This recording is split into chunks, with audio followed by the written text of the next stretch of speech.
welcome back to the Shinah Show. In last week's episode, I addressed, say you're dreaming about going after something creative and you get all these objections in your head, right? One of them, a huge one, is what will people think? Especially what will my parents think? So I talked about that in last week's episode. Definitely check that out if that is sticking in your head is, oh my God, I totally think that. But this week, I wanted to talk about the other really common objection, which is, what about the money? Kind of amusing if you're watching this on YouTube, which you can do at crookedcalligraphy.tv. I am wearing a green sweater. Money, green. I didn't do this on purpose, although maybe I did it subconsciously because I had money on the mind, because I want to break down for you my actual finances, my numbers, when I quit law and while I was kind of bridging the gap in the years it took me to build up my business, Crooked Calligraphy, to support me full time. I want to give you those actual numbers because money is such a strong objection for people. Specifically in my story, because I was trying to go full time with a creative business, but money can be such a common objection, even if you are wanting to start a side hustle and you want to invest some money in learning a craft or, learning how to run a business. Money is such a common block that keeps people from going after their dreams. So I hope that by sharing my numbers, look, I'm going to lay it all down here. This is not a formula. This does not set a standard for any numbers that you have to reach in order to quit your job. Everybody's situation is going to be different with money, but I do hope that by being transparent with my money and my finances, I remove some of that mystery and some of that veil, because you might be surprised at what I did in order to quit law and build a creative business that would support me full time. So without further ado, let's get right into the numbers. Okay, so I quit my corporate law job in 2013. I went to law school for 3 years, took out loans to do that, practiced law from 2008 to 2016. So I had paid off some of my law school loans at that time, but when I quit in 2013, I still had about $120,000 in law school debt. I know that sounds like a lot, right? But here's the thing, a lot of it was in very low interest loans. So I felt okay about that because I also had almost $90,000 saved up in my savings account. And when I quit law, I actually moved in with my best friend in his little condo in Hollywood. And he, because he was my best friend, rented me a room for pretty cheap on rent. So that in 2013 was sort of is a picture of my finances. Huge school debt, but at a low interest rate. So I felt okay making that monthly payment, but with a really solid savings net. And someplace to live that I knew would be okay. Even if I couldn't pay the rent, I would have some grace for a little bit. And honestly, guys, that's what I needed to feel safe and secure leaving corporate. And I still kept a lot of doors open when I left. I made sure to leave on good terms with my current law firm so that, if I wanted to come back, they would probably hire me. I still kind of kept up relationships with other lawyers and other partners that I had worked with who had gone to other places. So I knew that maybe I could get connections through them. I left doors open and I had a really solid safety net. And that's personally what I needed to feel safe. Because remember, I had no plan. But I also was single, unmarried. I did not own a home. I didn't have children. I didn't even have a dog. So I was just taking care of myself. Okay. So that was 2013. Let's go to 2014. That was the year I was just trying to figure stuff out. I mostly lived off of savings, but I did find a few things here and there to bring in some income. Because if you're anything like me, I just got really antsy and nervous not having some income coming in, watching my savings dwindle. That just made me nervous.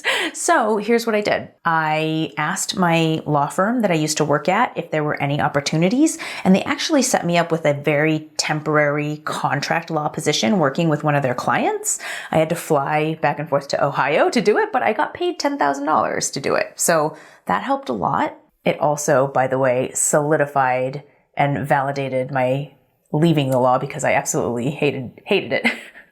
But anyway, it gave me some money, which made me feel better. I also started to look for just kind of temporary, part-time, seasonal kind of work.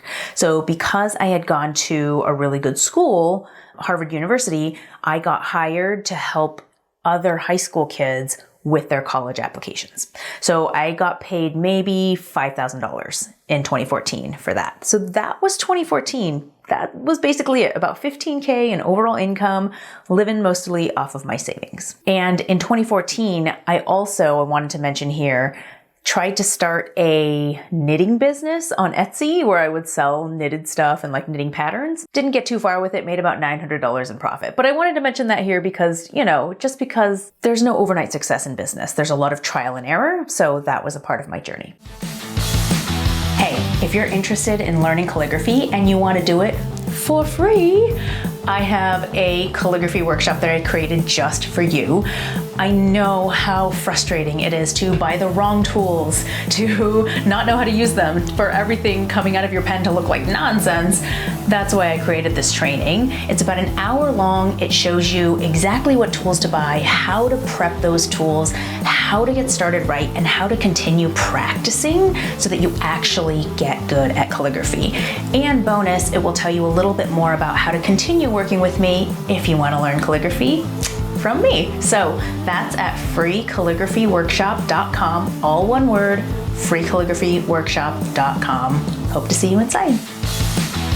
Okay, let's get into 2015. I stopped doing the knitting business. I was exploring blogging, DIY and food blogging. This is the year that I discovered calligraphy and started to practice it. But, also wasn't making too much money still, living off savings a little bit. I was still doing the college essays, helping students with college essays. That made me about $15,000.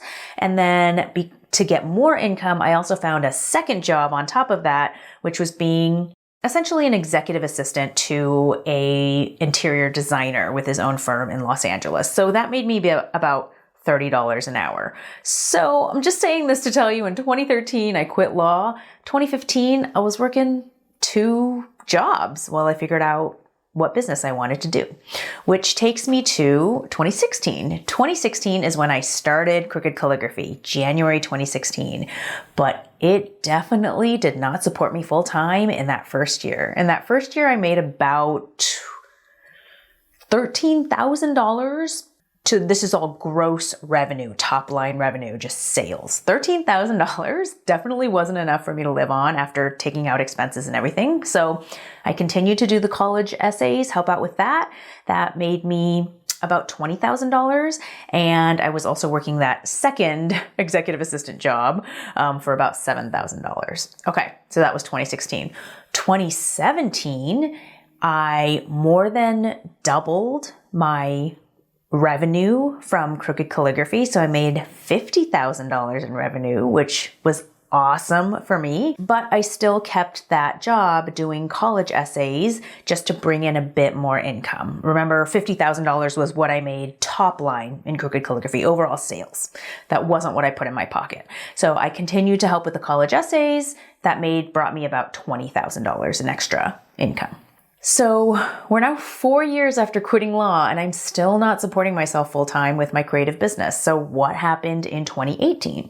In 2018, I made a really big revenue jump with Crooked Calligraphy because I started selling my calligraphy online courses. My first one, Modern Calligraphy 101. So Crooked Calligraphy brought in 2018, $108,000 in revenue. 2018 was the year I broke 6 figures in revenue for Crooked Calligraphy, and I was so happy about that. I pulled back a little bit on the college essays, and I made about $5,000 on the college essays, which was some nice extra income to have. And that brings us to 2019, which is the first year that I was able to support myself full time with Crooked Calligraphy, no other jobs. So in 2019, I about doubled my revenue from Crooked Calligraphy, mostly by really marketing and selling my online courses by creating a second intermediate online course, Modern Calligraphy 201, and I was able to bring in about $220,000 in overall revenue from Crooked Calligraphy in 2019. And 2020 was like a crazy year in revenue as well. 2021 is looking amazing as well, but I just wanted to bring you along on the journey from going from zero, not even having an idea of what I was going to do when I quit law, to building up, to supporting myself full time. Here's the message I want you to take away. Number one, it took me a while, and that's okay. So if you are building up your own creative business and you're not supporting yourself full time right away, that's totally okay and totally normal. So many people take on, I think they're called bridge jobs. Just, part-time seasonal work to help bridge that gap until you can build up your business and it can make more money for you. So that's the first message. Don't beat yourself up if you're still on your way to building up your business. Second message is, I really believed when I was going to quit law, I was so scared that there was no other way to make money. It doesn't really make sense, right? When I say that out loud, but really in my head at the time, I was like, I've only been trained to be a lawyer. I've only had a lawyer job. I don't know what else I'm going to do to make money. I might end up homeless in a ditch. This was where my brain was wanting to go. But just look back at these years and look how many different ways I was able to make money, not doing law or outside of my law firm job. Creative businesses, side jobs, seasonal work, contractual work, with my old law firm. There were really a lot of ways that I could survive. And I know that you can do it too. So if your brain is really telling you you can't quit your job, or you can't commit the money, you can't invest in something creative because you won't have enough, that's really a scarce way of thinking about things. And if you can start to train your brain to think a little bit more abundantly, it will just help. I'll leave you with one concrete tip, because just from watching my own overactive brain just go into catastrophe problem mode, sometimes your brain just really needs to have some hard numbers to calm down a little bit. So if you're really thinking about quitting your job and going into something creative full-time and trying to build that up into a full-time income, I highly suggest getting 3 numbers, figuring those 3 numbers out. It's not super hard, but it's really important. The first number is I've heard it called a spaghetti number, because it's basically the number that you need to just survive if you're eating spaghetti every single day. It's your basic expenses. The second number is your comfort number. Okay, what do I need to live a comfortable life? Not eating spaghetti every day, maybe having some entertainment, going out to restaurants. And number 3 is your dream number. What do I want in my wildest dreams to have? So those 3 numbers are super informative for you to know, especially that first one, that spaghetti number. Because I know everybody's financial situation is different. Some of you might have kids and a mortgage and who knows what else, and an aging parent, I don't know. But in a lot of cases, that spaghetti number might be lower than you think. And once you can give your brain a number to fixate on, okay, I just need to make this much and I will be okay. I will not die. Because that's literally what your brain is telling you. You can start to calm down. And then that comfort number and that dream number can start to give you some possibilities, right? And give you a goal so that maybe you can work up towards it. And then just seeing evidence that other people can do it. Like me, I totally did it. There's so many other people running creative businesses and not dying. Seeing evidence will also help your brain get over this major hurdle. Because I totally feel you when you really believe deep down inside that you can't possibly go after your creative dreams because money stands in your way. I just hope that me breaking down my actual numbers starts to crack that assumption, because it totally is possible. And I want you to start to see that possibility. All right. That's what I got for you today. I hope that was helpful. As always, stay on that crooked creative path. No matter how long it is, no matter how uncomfortable it is, it will take you somewhere amazing. All right. See you guys next time.